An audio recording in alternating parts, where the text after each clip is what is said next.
It's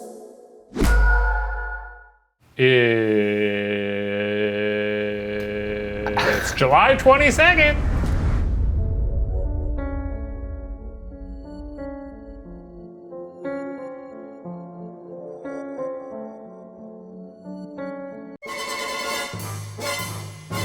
Welcome to Watcher Weekly, presented by Breather, a show where we kick back, chat, and answer your guys' questions to the best of our ability. That's right. As always, if you would like to submit questions for our show, you can comment below, or you can also go to the C tab. No, whoa, I messed that up. Wait. Steven messed it up? That was great. You know what, Shane, you replaced? You replaced. Steven is now going to do that every episode. I think Steven messed it up. It's back to Shane now. No. Sorry, I don't make the rules. As always, if you'd like to submit questions for this or a future episode, swing by We Are Watcher, youtube.com/watcher, facebook.com/watcher entertainment. You know, on YouTube, we'll be answering questions from the C tab, our community tab, where we all like to hang out and chat. That was kind of sloppy too. Can I just be on sort of a thin ice here? Can it be a thin ice situation and next week I can... Yeah, that's fair. Okay. You've been warned. Anyway, today we have a very special episode that actually some of you requested. We're going to be asking our Watcher Weekly editor some questions later on today. Before that, let's hang out in the chill zone for a bit, do some questions, and we do have a sponsor for you, so stay tuned for that. You're not gonna wanna miss that. How's your week, guys? Yeah, it was good. I'm up to the same stuff I'm usually up to. You run out of stuff to say. I've been very busy working on so we've all been very busy working on stuff that we can't really talk about too much because we like to keep things as a little surprise. Mystery. Is that a thing? I mean, do we just thrive on that? We're very secretive about our shows, aren't we? It's one of the only things we can control. I guess that's true. Question for you all. Do you like surprise birthday parties thrown for yourself? I've only had one in my life. Did you like it? Yeah, I did. It kicked ass. It was my senior year of high school. I was in a rhetoric of cinema class, and I made a short. It's a really good short. It's called Light's Path. It's about a cult. I was like so focused on filming this thing. It was very easy for my friends to sort of plan a surprise party. It was super fun. They got a Shrek pinata for it. From which one? Shrek 1 or 2 or 3? I mean, he looks the same in all of them, so I don't know. You must not be a Shrek head because there are slight differences in his figure. He got a little more in shape for the second and third. Wow, I didn't know that. But yeah, I liked it. I don't know. Why do you say that, Stephen? I generally actually dread them because I don't know how to react to things and show my gratitude. When I get a present, I'm like, in my head, I'm like, this is amazing. But on my face, I'm like, and so people think that I just hate their gift. I don't know, I kind of have to fake my face, even though like I feel a certain way inside, it doesn't like translate to my face. I'm like, ha ha ha, I love it. Well, I'm a little confused because if you're looking how to react to a surprise birthday party is not the answer in the name. I was gonna say, I often feel that way about myself as well, but when that actually did happen to me, I was just like, oh my God, this is crazy. I've never gotten a surprise birthday party. I've always wanted one. I feel like it'd be pretty hard to surprise me though. Also, your birthday is around Thanksgiving, so it's... I have never been in town for your birthday. I think we've discussed this, but every time you've had a birthday party, I'm like, bye. I'm gonna go eat some gravy. I'll tell you what, a surprise birthday party this year would be horrifying. Yeah, it would if I walked into my house and it's like, hey, there's 30 people inside your house, I'd be like, oh! Taping my mask to my face. I guess, you know what? I did have a big Zoom session and I had a lot of people drop in and I was like, hi everybody. You know? It was actually just recently Brittany's birthday. It was? We did have a surprise Zoom. I don't know, did you suspect it, Brittany? I was like, oh, they're probably gonna do something because we did it for like Steven before. But then I like forgot about it. And then I was like, oh, okay, we have a meeting. And I thought it was a legit meeting. And then you called and you were like, I'm here. Brittany, you knew to the extent that if nothing happened, you'd be disappointed. Yes. We got a sponsor today. We did this sponsorship, I think last month. The ad read was so good that this sponsor has come back and said, we want more. So today we are sponsored by Surfshark VPNs. We want to thank them for sponsoring this video. And to thank them, we are now going to read the rest of this in our pirate voices. Let me smell that salty brine of the ocean. In the ocean of online content, there's a lot of websites and little crabs that take your info without you even knowing it. But you could swim under the radar using Surfshark VPN or Virtual Private Network. You could stop websites from tracking your info and selling targeted ads to you. Yarr! Nothing is creepier than when you're having a conversation with a crustacean and something pops up on your ads. Oh, folks, we gotta get a better costume budget for this segment. Well, I thought maybe I was wearing like a tiki shirt of sorts. Well, it's kind of my ode to the sea. You know, Surfshark also has lock ID protection, which means it'll let you know if some salty little manta ray is trying to break into your emails and read all your precious bits. No one wants to hear that. My favorite thing about Surfshark, though, is you can see content that's not available in your area. So you mean I don't have to sail me vessel down to another place to see some new content? Exactly right, my friend. Well, what you do is you just turn on Surfshark, and suddenly you got a whole bevy of content from around the world. So if you want protection and freedom online, click our link in the description below and use the code WATCHER to get 85% off and 3 months free. Surfshark also offers a 30-day money-back guarantee, so you will never spend yourself. Thank you, Surfshark. That sounds like a good deal, doesn't it? It's a pretty good deal. And once again, thank you to Surfshark. Yes. Well, I think it's time we moved on to our questions. So we got 2 quick announcements for you this week. First of all, Weird Wonderful World is out. Season 2, episode 3, coming this Friday. One in which I injure myself the most. Normally when we shoot, we say, roll it. But on this one, we really rolled it. Yeah, we really did. Also, we do have Weird Wonderful World merch. That's true. But today, we are dropping a brand new hoodie. Whoa, dang, I didn't even see you wearing I it. have one myself. I love that hoodie. These are I literally just got this in the mail last night. I believe we actually put a poll out on Twitter to see if people like this one or a different version, and you all chose this one. So That's right, and that was the one that I was writing for that one. I'm gonna take credit for that. I was writing for small that's a good logo, one. baby. I wanted big chest logo like Superman, but Subtlety, dude. Take everything you Subtlety. So check it out. We're over at watcherstore.com, and you can cop one of these fresh hoodies for your summer look.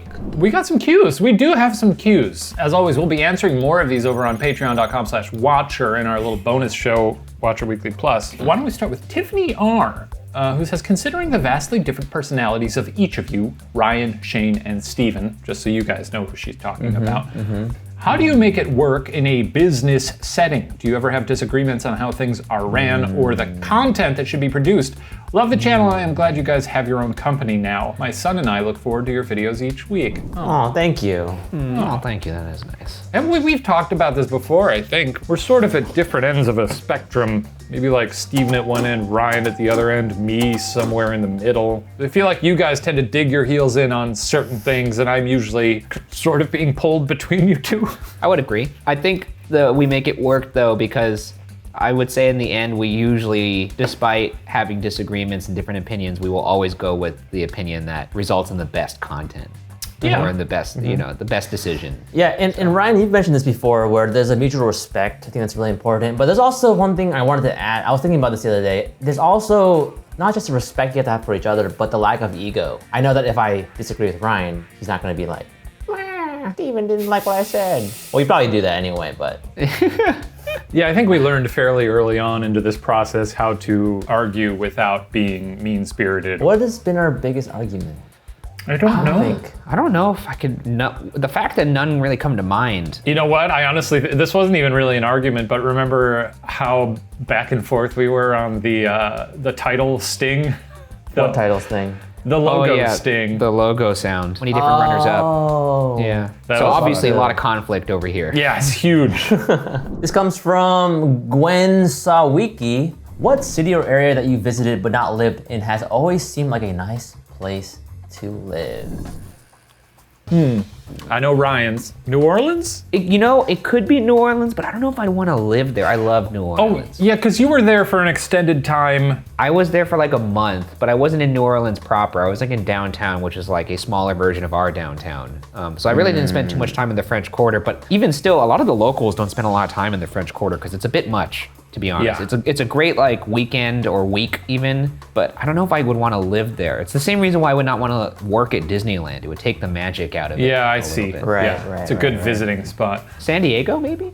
Yeah, I don't know if I'd want to live there though. Yeah. Ooh, chill for me. Oh, I like the chill. I could use some chill. I like Austin a lot. I've never been to Austin. Never been to Austin. I was gonna go to Austin this year, I think. Oh We yeah, were. we were. Yeah, gonna we go. all were. The world said no. Ooh, Yeah. I really like Taipei. I would love to live in Taipei. What about, I'm surprised you haven't said your namesake, Steven, Big Apple. I don't think I could ever live in New York.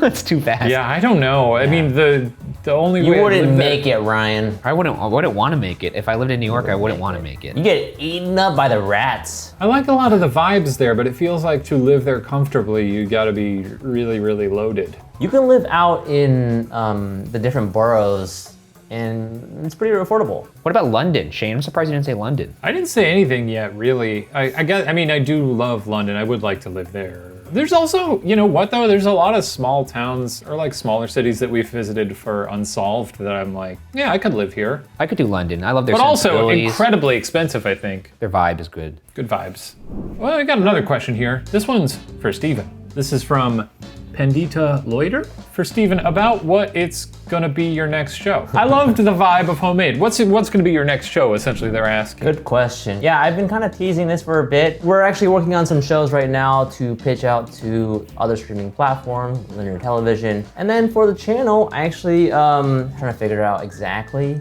what it looks like. Would you Cause say that these shows are still in the oven? oh, they're stewing. You're simmering still. There's still some. Yeah, I like it. Ryan. We got one more question from Patreon. We'll be answering more of these over on patreon.com/Watcher for Watcher Weekly Plus over there. This is from Jen Lansing. What was a random moment when you thought, fuck, we're friends now? I picked this because I remember specifically, we were all put on a team at BuzzFeed where we were making documentaries as if we were documentarians. And our team outing was just me, Steven, and Ryan. And we all went to Universal Studios and we took a fun photo with a Frankenstein man. You guys knew me when I had black hair. We did. For Steven and I, it was when we started playing video games or basketball together. For Shane and I, it was honestly got cultivated through like all of the shoots of like either Test Friends or Unsolved, especially when we went on the road. Because Unsolved, we're shooting at the night, so during the daytime, we have a lot of time to hang out. Yeah. I think it was like at BuzzFeed, we would, like, you know, you have your like lunch posse. Yeah. I'll eat lunch with them. We have a fun segment this week, don't we? Very fun. We do have a fun segment. We have an incredible editor at Watcher named Lauren Yamin. She's been editing all of the Watcher weeklies since before time began. And I would argue has elevated this show beyond what we thought it was capable of being. I wouldn't argue that. I would say that's an indisputable fact. Yeah, yes. If you saw how these sounded and felt raw and live, you would be shocked at how Oh, boy. unwatchable they would be. So a lot of you have asked about the mind behind Watcher Weekly, so we thought it'd be fun to bring her on camera and answer some of your guys' questions because she is a galaxy brain and has a lot to share, and I'm excited for you guys to meet her. Some would say she is almost the fourth host of this show, given that she does lay in her own remarks. She in the does, episodes. actually. We pulled your curious questions from the C-Tab for Lauren, and so we're gonna have her answer those right now. All right, so we got some questions for you, Lauren. Appreciate you coming on the show. Yeah, hi everybody. I'm Lauren. I'm your little Watcher Weekly editor. Fun fact, most of these recording sessions are 4.5 hours, and Lauren whittled. Oh, And please she, no. yeah, 1 hour is usually what we record, and that's already too much. She whittles it down to something that's watchable, which is a task I wish on nobody. I got a real heater to start us off. This was submitted by Connie RMs, and they said, Dear Lauren, my daughter wants to know how long you went to college and what major do you recommend? She looks up to you. We love you all. Thank you. Oh, that's so sweet. Yeah. I went to a regular kind of 4-year bachelor's program. I did end up going to Chapman University that was a film school. Panthers, baby. Yeah, the Panthers. I was actually in the television program. I kind of had the ability to figure out what I really wanted. Like, I heard that Ryan even said he was interested in cinematography, so was I. Little did I know I was editing all those videos that I was filming as a kid. You know, whatever you're into, whether it be magazine work, digital media like YouTube, get yourself into a program that feels like it fits for you, feels like it has interests that, you know, you share. That's my little piece of advice for you there. Yeah, Lauren went to the same school as me. Like her, I was also in the TV program. I thought I was gonna be a cinematographer. Turns out I was not going to be a cinematographer, but it is nice to go to a film school so that you have flexibility to kind of find out what you want to do. And how we found Lauren, when we were looking for editors for the show, I reached out to my old professors at Chapman and said, hey, do you have any up-and-comers, some go-getters in the editing program that you would recommend? Lauren was one of the names. She knocked our socks off in the interview. Every answer was insanely confident to the point where I was like, she's gonna take our jobs. And I was like, oh, we gotta hire this girl, but we've never looked back. What a find. And also, thank you, Connie, for your message. I really hope the best for your daughter. Oh yeah, but we should thank people for questions more. Yeah, that's true. We're just like, yeah, of course they're gonna ask us questions. They want to see the answers. Lauren shows up and we realize what monsters we really are. So this next question comes from Jen Lansing. Lauren, we love you. I'm a film student. What is it like to be a woman in post-production? What did you do before Watcher? I love that you're a film student. That's great. You know, it's really great for people to say that they look up to what I'm doing here. Here's a little crash course history lesson for you. Although the industry is well known to be full of more men than women, actually the history of editing, it started with women putting together the film because they saw it as more of a kind of like sewing type of craft, and the men handled the sound and the audio when it was all on reels. So women have been in post-production for a long time. But in terms of now, I've been lucky. I've been able to meet very kind people. Although I've worked with a lot of men, I've also worked with some women. And I would say I've experienced an open environment for now, and I hope the same for you. What did I do before Watcher? I worked in assistant editing, which is a lot of the kind of prep work. And I've been so happy to be at Watcher. It's been really, I think you guys can tell, but I've been able to kind of explore some creativity, some comedy, and finding those creative places to kind of put your voice in while collaborating is a really great, you know, thing to do, and just believe in yourself. I was wondering that, like, because like Lauren does appear in the show via little black boxes with quips on them. I was wondering if while we were doing this, she was gonna say those like under her breath to the microphone.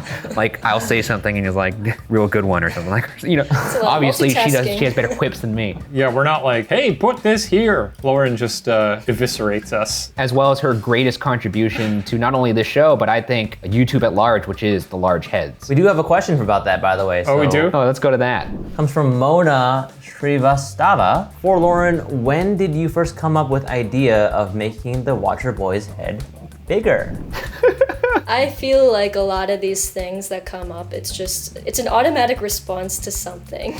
And I don't know if it's just because of like who I am as a person, but I have seen other places before. I'm definitely not the first to do it, but this kind of idea of just having a gigantic head, I think they even have filters for that now. It's like perfect for those moments where it's just an expression. It was like the second or third episode. It was very early on. And Lauren and I were just watching the cut, and I laughed very hard at it. Lauren, you were just laughing like, I don't know. You were just so delighted. Shane, you're like, okay, wait a second. Are you making our heads bigger? And she was kind of like, yeah. And you're like, could you do more? I love that. It still cracks me up every single time. It makes me laugh, especially when she does it to the professor. Yeah. I want to get into a juicy Q. Yeah. Juicy Q. Here's one from Ro D. For Lauren, what's a weird or fun fact about yourself? This is like any time there's like a icebreaker, some sort of team building thing, and everyone has to be like, I played the saxophone. I took 10 years of French in school. Really? It was my minor in college. Like, I was all for the French world. It was just fun, and you know, to exercise a different part of your brain. And 10 years of French. When I was actually in Paris once, I could not say a thing.